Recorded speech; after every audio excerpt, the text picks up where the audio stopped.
Have you ever wondered why we as humans can follow rules, even without actually experiencing the consequences of our actions in real life outside? Well, that's something quite unique to us humans, and we give that fancy name called rule-governed behaviour. So how can this rule-governed behaviour sometimes contribute to mental health challenges like anxiety and depression? Well, rule-governed behaviour refers to actions we take because of what we call symbolic relationships, like instructions or social norms, rather than taking it directly from what we're actually experiencing. So, for instance, if I tell my grandchild, don't touch the cooker because it's very hot and it might burn you, or don't stick a wire in the electric socket, they will not touch it because of my spoken rule, not because they've been burned before or shocked before, or hopefully not. So that's rule-governed behaviour in action. Similarly, when I was taught to cross the road, I wasn't told off you go and trial and error and see how you get on. I was actually given rules to follow. And so this ability to follow rules is one of the things that makes us humans unique. It allows us to avoid harmful situations based on advice and teaching rather than learning the hard way. While we're driving, following traffic laws is another example. We stop at red lights because we've learned it as a rule, not necessarily because we've experienced an accident by not stopping, or again, hopefully not. So what are the possible pros of rule-governed behaviour? Well, one major advantage is efficiency. Time. We can learn from others' experiences or societal norms, and this saves time and prevents any danger or harm. For example, rules about hygiene protect us from illnesses without us needing to get sick first. Wash your hands. Another benefit is coordination. By us all following rules, we can work together as a society or as a community or as a family or as a group of friends. I mean, just think how smoothly daily life functions because of shared rules like queuing up or using money. But what is the downside of rule-governed behaviour? Well, when that becomes too rigid, it can lead to some significant challenges, particularly with psychological and emotional health. One major issue is that rigid rules can fuel anxiety. And I've had clients come in with anxiety and they have kind of rules like, oh, I must always be prepared for the worst, or I cannot make mistakes. And of course, these rules lead to constant worry and overthinking, maybe even excessively checking things and rereading emails multiple times so they don't miss anything. And this rule-driven behavior can actually trap somebody in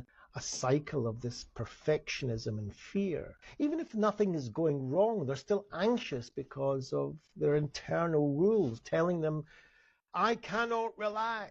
I cannot afford to relax. Rule-governed behaviour can also play a role in depression.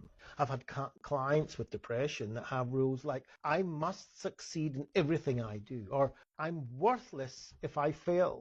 And these rigid rules create a sense of hopelessness and inadequacy. For example, a client I have believed that they must be perfect to be loved. So then every mistake felt like a personal failure, because if I need to be perfect to be loved and I make a mistake, then that's a personal failure, and that equals I cannot be loved. It's my fault. And this can spiral into depressive thinking, reinforcing nice feelings of low self-worth and helplessness. Another pathological or horrible consequence is when people follow rules at the expense of their direct physical experiences. They might even ignore what they actually feel or need in the moment because they're too focused on this rule. I had a client she was a working professional, very successful, and she had this personal rule, I must always be productive to succeed. The rule drove her to work long hours, and even when she was tired and needed rest, her body was telling her she's exhausted, her mind was foggy, and she was finding it hard to concentrate.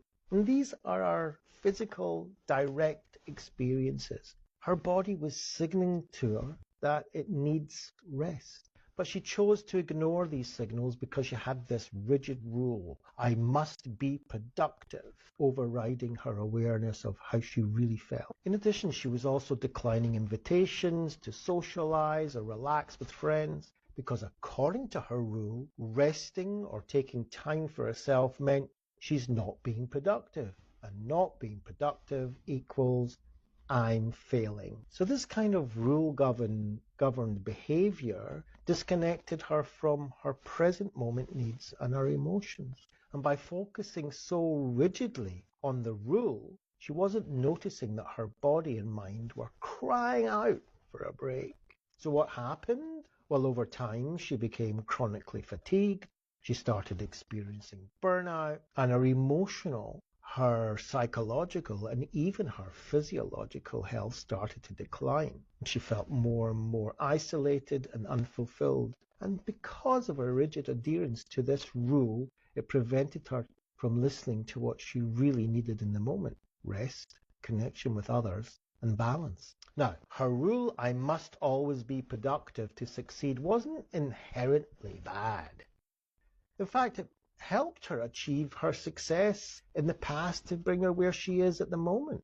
But the problem starts to arise when that rule becomes so rigid that it blinded her to her own experiences. Her need for rest, for social connection, and for self-care were totally ignored. This is when rule-governed behavior becomes harmful. Maybe you recognize it in some of your clients. I know I do. I even recognize it in myself sometimes. And so to live more flexibly, she needed to recognize that her direct experiences like fatigue or the desire to connect with others are just as important as the rules that she's already following. She might still want to be productive, but she could adjust the rule to something like, I can be productive and I can take breaks when I need them. I can be productive and I can still go out and socialize with my friends. While rules guide us, they shouldn't control us. And ignoring our direct experiences can lead to burnout, anxiety, and even depression. So by learning to be flexible with our rules and staying connected to what we truly need in the moment, we can avoid these kind of horrible consequences and live healthier, more fulfilling lives. And remember, it's okay to break the rules sometimes when it means taking care of yourself. If you'd like to learn more about acceptance and commitment therapy, process-based therapy, relational, functional therapy, feel free to reach out and explore my ACT for Depression course or my ACT for Anxiety course. And of course, relational frame theory as well.